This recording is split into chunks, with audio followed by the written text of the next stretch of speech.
It's Friday on Daily Delivery. Michael Rand here. Glad to be back for another day. Hope you guys are having a great day out there and a terrific show coming up. Velle E. Neal III joins me here in just a little bit to talk all sorts of stuff. It's our Daily Delivery debate segment. We will talk about the Twins' big off-season front office shakeup, all sorts of stuff happening with that team. They are up for sale. Changing TV partners. Now we find out that Dave St. Peter is transitioning to an advisory role, not going to be the team president anymore. Derek Falvey will be the team president, presiding over both baseball operations and the business side of things. That's interesting to me. So all sorts of things happening with the Twins. They've elevated a new general manager as well. So Lavelle and I will get into all of that with the Twins. We'll ask an important question about the Vikings, and we'll dive into the Timberwolves. Just what is wrong with the Timberwolves? Lots of things wrong. We'll try to pinpoint the one thing that is the most wrong with this 6-6 team. Again, they're not 3-9, they're not 2-10, they're 6-6, but this is just disappointing based on where we thought they would be, who they've been playing, and especially how they've been playing lately. They were 6-3 on the cusp of going 7-3. Blow that game against the Heat, lose 2 to the Blazers, and now here they are at 6-6 with a lot of questions unanswered. So Lavelle and I will try to get those questions answered for you here in a little while. Got Gopher hockey stuff in a minute here, some Vikings thoughts at the end of the show as well. First, though, what did I miss? Wild win 3-0. Last night over the Canadians. It was their first game since Sunday. Wolves had also played Sunday. It was part of a Sunday where, part of a whole weekend that Royce and I talked about Monday, where all the Minnesota teams of note kind of played down to the competition. The Vikings escaped, of course, with that win over Jacksonville, but everybody else is kind of like muddling through. That was when the Wolves lost to the Heat on that last second play. It was when the Wild lost in overtime to the Blackhawks.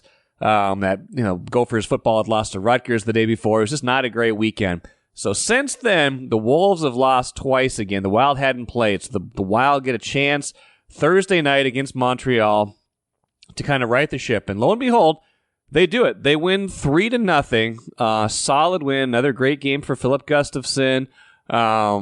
Offense was clicking reasonably well. The special teams have been very good lately. That was a problem for a stretch there when they weren't playing their best, when it looked like that fast start might go by the wayside.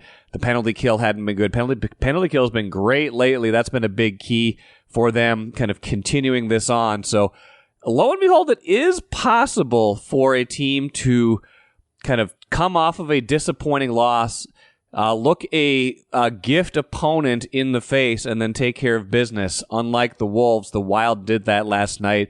Kaprizov had 2 points, one of them on an empty net goal. Boldy had a goal. Just looking solid. I think Rossi had the power play goal. They're just looking very solid right now.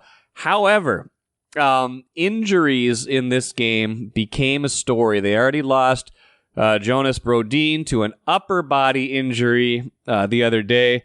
In this game, both Matt Zuccarello and Joel Eriksson-Ek leave with lower body injuries. So this is the thing we've said about the Wild for a while. I didn't think they were going to be all that good this year, but if you looked at like their top 9 forwards are awfully good, and they've got their top end players are probably as good as a lot of the top end players for some of the better teams. It's just their depth gets a little perilous. So they were kind of one of those classic teams, kind of like the Vikings coming into the season, where you said, hey, if they can stay healthy, they could be pretty good. And that's such a hard line to walk, right, these days, because health is obviously a big deal everywhere. Your top end players are going to be better, and health is so precarious in a lot of cases too, where they got to protect their multi-million-dollar investments in these players. You don't want to rush them out there before they're healthy again, things like that. So if they can stay healthy, assumes at least that some players somewhere along the way will get injured. It's just a matter of how severe, how much, which players. And so far, the Vikings certainly have skirted that line beautifully, right? They're 7-2. They've had some guys nicked up a little bit, but nothing, I guess the Christian Darrisaw injury notwithstanding, that was a big one. but, Blake Cashman missed a few games. You had Ivan Pace out for a bit, like on the defensive side of the ball especially, and with Aaron Jones especially. They've been able to keep guys on the field. Even after the Darrisaw injury, they go right out and get Cam Robinson. Not an equal player, but someone who can at least fill that role. So the Vikings have done a very good job avoiding catastrophe on the injury side. All you Vikings fans should knock on wood, but it's been true, and I think they pride themselves on that. They think that they have an edge in that area, as Ben Gessling and I talked about last week. They think that their approach, that their medical staff gives them an edge, that they can keep players fresher and healthier, and that is maybe like a kind of like a Moneyball side of the NFL that they have figured out a little bit. So that's working for the Vikings. Now the Wild, here's the thing. I think the NHL, I had this thought as I was thinking through this segment, is the NHL the hardest league to keep players healthy? And here's why I say that. You've got, obviously it's a physical contact sport. You've got a lot of, potential for, collision injuries. You've got a lot of potential for, soft tissue injuries, especially, with, stops and starts, things like that. And then you've also got the imminent danger of being injured by the implement by which you are that you're using in the game. Sticks certainly, but the puck is what I'm thinking about here. You don't have that problem in football. I can't think of anybody who's ever been injured by getting hit too hard by the football.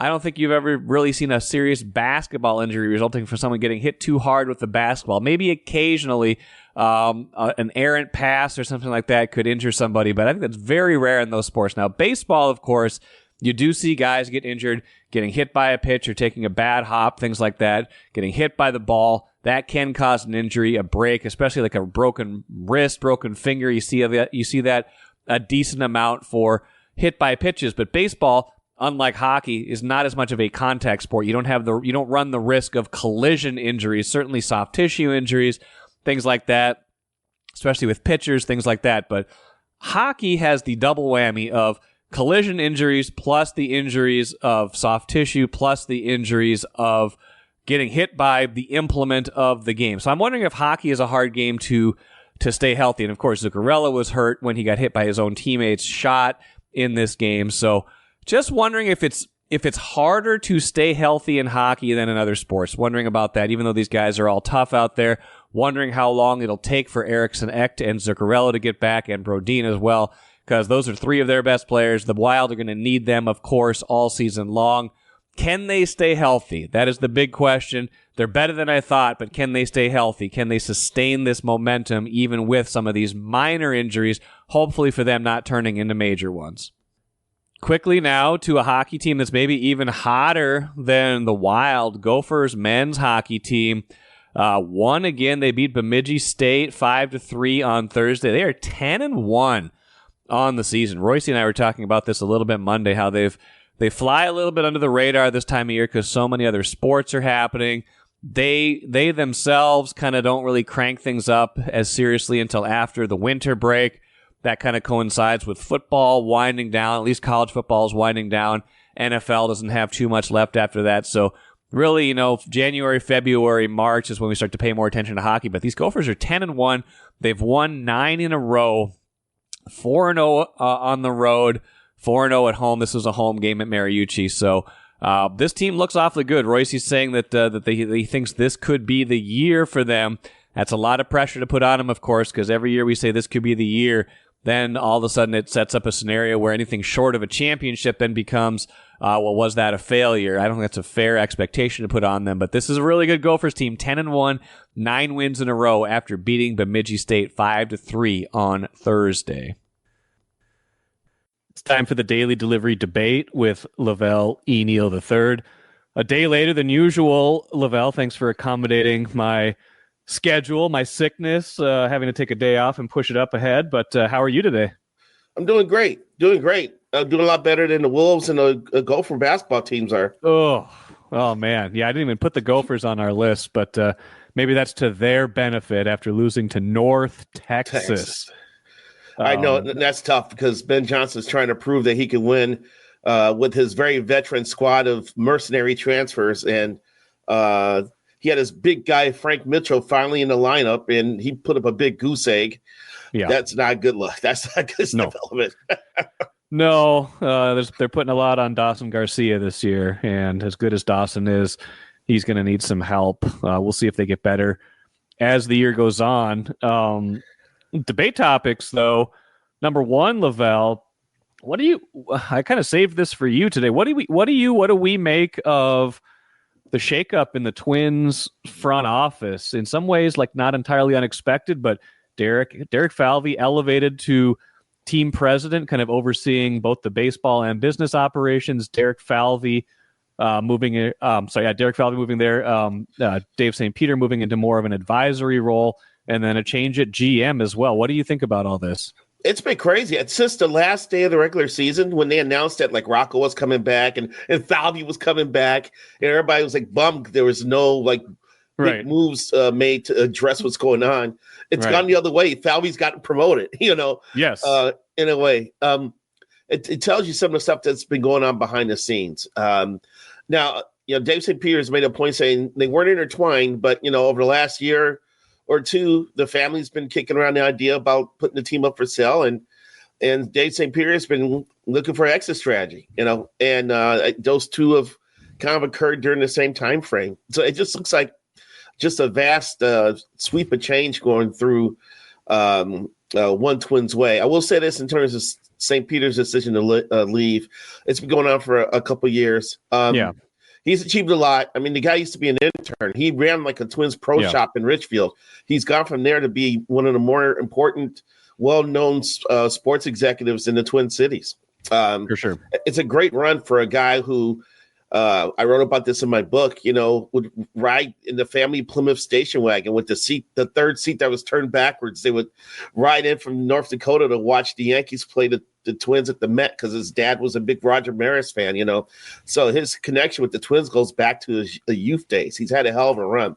I do know that some things in his personal life have improved in recent months, maybe over the last year or so. And he wants to buy some more time with his family, time that he sacrificed during the years when he was trying to operate the Twins. And so he deserves to take his career in that direction if that's the way he wants it. So, but Jeremy Zoll is GM.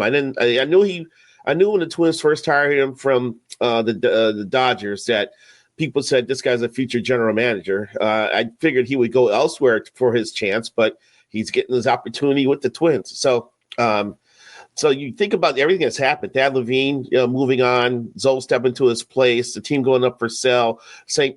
Peter going into the advisory role, and Derek Falvey taking on more of the business operations aspect within the organization. It's been a hell of the last 2 months here for the Minnesota Twins. I think my two biggest questions are, one, Falvey running both the baseball and business side is interesting because that's a lot to put on his plate. He's very capable, but that's a lot. These things are more intertwined than they ever have been, I'm sure, in terms of TV contracts, revenues, things like that. Like, the business side has to feed into the baseball side. You got to be on top of all those things. So it makes sense from that regard. So wondering how that will work and how much of the baseball side he'll be giving up to guys like Zoll. Number two, this team is still for sale. How will a new owner like this new structure? Will they come in and say, hey, yeah, this is what we want? It depends on the owner. You coming in, they want to bring in their own people. All this could be turned around again when the transaction is finalized. It depends on who ends up buying the team. If it's someone local, maybe they'll lean on Falvey's expertise to help with the transition. If it's someone more national who has deep connections and knows a lot of people, they may want to bring in their own major domo of baseball and business, So and the thing is too, I still think patience. I mean, it could go either way, but I still think it's going to take a while for a potential suitor to be identified, for the negotiations to take place, for the agreement on the deal, and for the owners to approve the sale of the team. So I'm still not expecting anything quick on that end. But the Sure. one thing that makes me wonder about this is that, the Polak family has been really calculating about how they've gone about doing with their business deals, and I wonder if they have put the team on the market, already having an idea of who was going to put in a bid for it. I know there's a lot of due diligence going on. I know different groups are kind of looking into purchasing the team. I don't know what it's going to become of it, but once again, there's just a lot of interesting stuff going on with the Twins right now, and it's going to make the next year rather interesting. Not on the field yet. We have to see what type of offseason moves they make, but definitely. Not on the field, but definitely off the field is rather intriguing. That was kind of a tease, Lavelle. Can you name names? Where are you? What do you know? What do you know? Look, I've said this on KFN. I've been told that Marty Davis always wanted to own a sports team. You've said that here. Yeah, you've said that here. That's fine. There's a good chance a couple former Twins could be part of an ownership group. I'm not going to name names there, but you can speculate. There's other groups. I was contacted by a group out of state who wanted to know about the process. So I ended up forwarding their information to the person that's handling the sale for the Twins about, hey, I'm just going to give you this information here. I'm out. I'm not I'm not trying to get a finder's fee or anything. You just are you the new Sid? Are you the new connector of the franchises? I didn't. No, I'm not. How would they? Why would they? No disrespect to you, because you are very well known. But why would they reach? You would think they would know what channels to go through to get to the Twins, and have them to go through you. But I'm impressed. That's awesome. A lot of stuff goes on behind the scenes in this route. It starts with someone asking the beat writer in that town, "Do you know anyone in Minnesota who I could talk to?" And a writer this was said to a writer outside the Twin Cities who contacted me and said, "Hey, blah blah blah wants to have a conversation with you." Well, I said, "Okay." So we communicated. He was like, "I got 3 guys here who were so excited about the team being for sale." Now, it's one thing for them to be excited. It's another for them to see what the books are like. It's another thing to prove they've got the money too. This could have been a Donald Watkins situation. Right. So, but I just forward the information and leave it alone and get out of the way and let this thing happen organically. Well, I think this is all interesting. It's a fascinating offseason for the Twins, no doubt. And this, kind of move for Falvey to kind of take over both these prongs of the operation. St. Peter, I love St. Peter. He's been great to me. I talked about that on Thursday's show. He's been great for the organization. Always available to not just the media, but to, everybody that comes in contact with him. He's just one of those connector type of guys, and I've always appreciated working with him. He's just a good, solid guy. Exactly. And Dave, the thing about Dave too, he's been probably the one most responsible for a lack of a hostile environment when you enter Target Field or enter the Metrodome, because of how he wanted people to communicate with the media and how he wanted the media to have access. When Target Field was first designed, there was a push to put the press box right under the roof at the highest part of the stadium, and St. Peter would not agree to that. He wanted the press box to be in a decent area where we could still get a decent view of the field, and that says a lot, especially in an era where press boxes are being moved all over the field. The White Sox are right down the right field line near the foul pole. The Angels are that way. The Cardinals actually tried to put their press box in right field, and Bud Selig said, "No, enough's enough. You're not going to move it that far." And it's happening in other sports. Look where the Wolves press row is. It used to be right at midcourt. I used to sit there and look at Jimmy Jam and Terry Lewis across on the other side of the court. Look where press boxes are in the NFL. They're in the corners now. So for the fact that someone like St. Peter still wanted the media to have a decent view of the game, that just lends to the type of person he is. This is kind of going on a different tangent. No, I like it though. Last time I sat in the press seating that was right along the scorer's table at the Wolves game was the day Ricky Rubio tore his ACL against the Lakers. So that's how long ago that was. I remember a game where Flip was mad because there was 3 seconds on the other team and they weren't calling it. So he was screaming, 3 seconds, 3 seconds, 3 seconds. And finally there was a break in action, and the referee just looked at Flip and said, "Flip, you got to stop taking those speed counting classes. 1, 2, 3, 1, 2, 3, 1, 2, 3. Because I don't count that fast." You used to be able to hear that byplay when you were sitting there. You used to hear strategy in the huddles sometimes, but you don't get that anymore. They don't want us hearing that anymore. All right. Subject 2. A little bit of this is a softer one, a more debatable one. Who is the most important player on the Vikings in your estimation? Well, it's not slinging Sam Darnold. I'll say that right off the bat. I believe that the most important player for the Minnesota Vikings is the new running back, Aaron Jones. I think when Aaron Jones is running the ball effectively, he's taking pressure off of Darnold. He's actually setting things up for play action and helping out the receivers in that way. And I know Justin Jefferson is the best player on the team.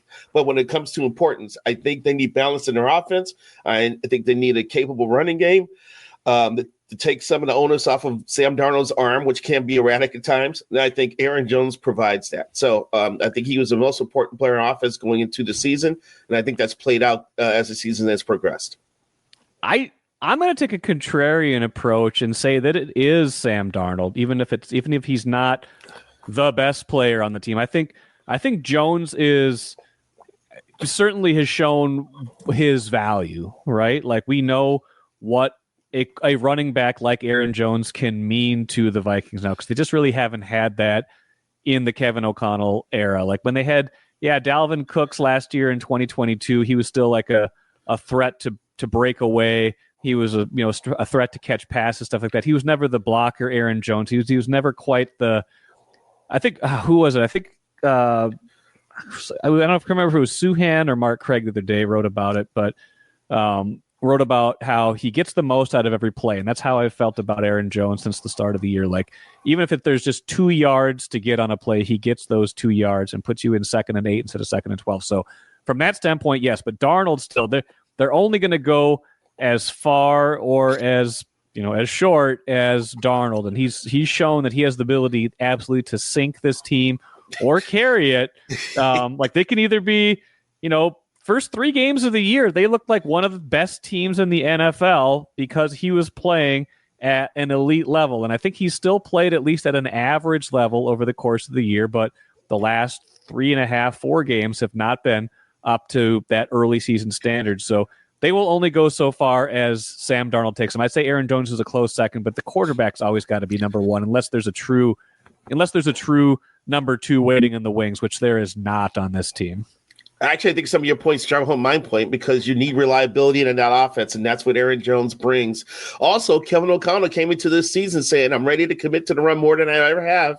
That's true. He's got the right guy to do that. So, yeah, I understand. Quarterback's maybe the most important position in all sports. Maybe. I think so. But I'm still going to lean toward Aaron Jones as a safety blanket, as someone who can move the sticks, who can keep the clock moving and help sustain a balanced offense. Interesting that neither one of us picked Justin Jefferson. Also interesting that neither of us. I think it's telling that the defense is obviously the better side of the ball, but you can't just take one person from that defense and say they're the most important. It's 6 or 7 guys that are doing it every day. Well, who was injured? Was it Van Ginkel that missed a couple games? Blake Cashman. I'm sorry, Blake Cashman missed a couple games. They missed him, but his loss was felt. Yes, it was. Yes. Yeah. So I don't think you'd say Blake Cashman is the most important player on the Vikings. I think that also coincided with playing a Rams and Lions offense that was geared to beat them. But yeah, his absence was certainly felt. Any one of their premier defensive players, their absence would be felt. Christian Darrisaw, his absence is being felt, although I think Cam Robinson's doing a decent job. He's been functional. He's been functional as expected. So, last one, Lavelle. This is a broader question about the Wolves than the one we tackled last week. But what is the biggest thing wrong with this team now that they've lost 3 in a row? That maddening loss to the Heat where they had the blunder down the stretch where they just didn't cover anybody, gave up the 3-point play, then 2 straight losses at Portland. Portland, not a good team. You were hoping that those might be get well games. Instead, those were get unwell games. What's ailing this team right now? The Wolves right now are incapable of playing the Doberman defense that was a dominant force in their season a year ago, including their playoff series against the Denver Nuggets, in which I saw one of the best collective defensive performances I've seen by an NBA team. They just don't have it right now. There's breakdowns across the board. Julius Randle, I like what he brings to the offense. It's a different type of player offensively than Cat. And he's averaging like over 4 assists a game. So he's also kind of a facilitator. There's some playmaking. Defense, his feet look like they're stuck to the floor at times. Dudes run around him. If he's trying to defend on the wing, it's going to be problematic because that person's getting into the paint. And that's one thing that Chris Finch is going to have to find a scheme that's going to take the best of what Randall has and less than the worst of what Randall brings. Rudy Gobert's been terrible these last 2 games defensively, and he's the focal point of the defense. He's the number one guy to enforce the paint and to block shots and to help out and to just be a presence defensively. He has not been that, and which was really disappointing these last 2 games against Portland because Portland's down a few players. There's no DeAndre Ayton, and they've handled the Wolves pretty good. So, and there's other bits and pieces too that just aren't clicking. I would focus more on defense with this team. Yes, Dante DiVincenzo has to get a shot going. Yes, Mike Conley has not gotten off to a good start. There's some issues going on there. Chris is going to have to figure out maybe altering his rotation a little bit. I've been encouraged by Jay McDaniels trying to score a little bit more in the last couple of games, but they got to find their defensive personality because it's lacking right now. I think they need some different defensive personnel. Just you look at it, and they really only have one big, Gobert, who has real defensive chops, right? And when he's out of the game, there's just not much, there's not much guard in the store down there. Like Randall's not a great defensive player. Naz Reid, for as much as we love Naz Reid, is not a great defensive player. They could really use, I don't know if this is available before the trade deadline or how you find this, because they haven't drafted this, or at least drafted and kept this, a defensive-minded big, a 4 or 5 combo guy who can come in and play defense, protect the rim, just kind of be one of those kind of like, be that anchor. And I think, Cat was probably better, was certainly better in this scheme, I think, than Randall. He also got multiple years in it, so I think there's some of that, and Randall's maybe going to learn this a little bit better. But either personnel-wise, they have to get better, or maybe they have to experiment with different combinations. Can you get away with some minutes of McDaniels at the 4? Can you go small, things like that? Because the way they're playing right now is just not great. Right, and I will say this: the stats show that Cat wasn't that great of a defensive player, but he was able to be functional in how the Wolves played defense a year ago. Yes. So he knew where to be, at least. Yes, exactly, and maybe that's something that's going to get worked out. Once again, Finch said this a media day. He was going to need about 20 games or so to figure out what he had and make adjustments. So I guess that every team goes through that period. In baseball, first 2 months of the season, what do you got? Next 2 months. Make adjustments. The last 2 months, go after it. Football, Bill Belichick, get your crap together by Halloween, you're out of here. So I guess all these sports, they all go through these periods where they're just trying to make adjustments and see what they have. And maybe the Wolves, this is what it looks like for the Wolves right now. Yeah, maybe. I just worry that some years they've told us it takes 20 games and it takes 82. We'll see. We'll see how it goes. Lavelle, appreciate it as always. Be well. We'll talk to you next week. Thanks a lot. Thanks for watching this version of Pardon the Interruption, Minnesota version. Watch your dreams and savings grow with Royal Credit Union's 4.25% annual percentage yield 12-month certificate. Open now at any Royal office or online at rcu.org/certificate saver. Early withdrawal penalties could reduce earnings and principal. APY accurate as of 2/1/25. Insured by NCAA. Great stuff from Lavelle. And, for all of the Timberwolves' depth, for all of the good pieces they have on this roster, 2 things they do not have right now are a point guard who is in his prime playing age and a backup big who can play defense. That would be my wish list if I was going shopping for Timberwolves players at the trade deadline, if they decide to make some shakeup at the trade deadline. I think both of those things would improve them greatly, unless you believe Rob Dillingham will arrive sooner or later, unless you think Nickeil Alexander-Walker can hold down the fort as a point guard.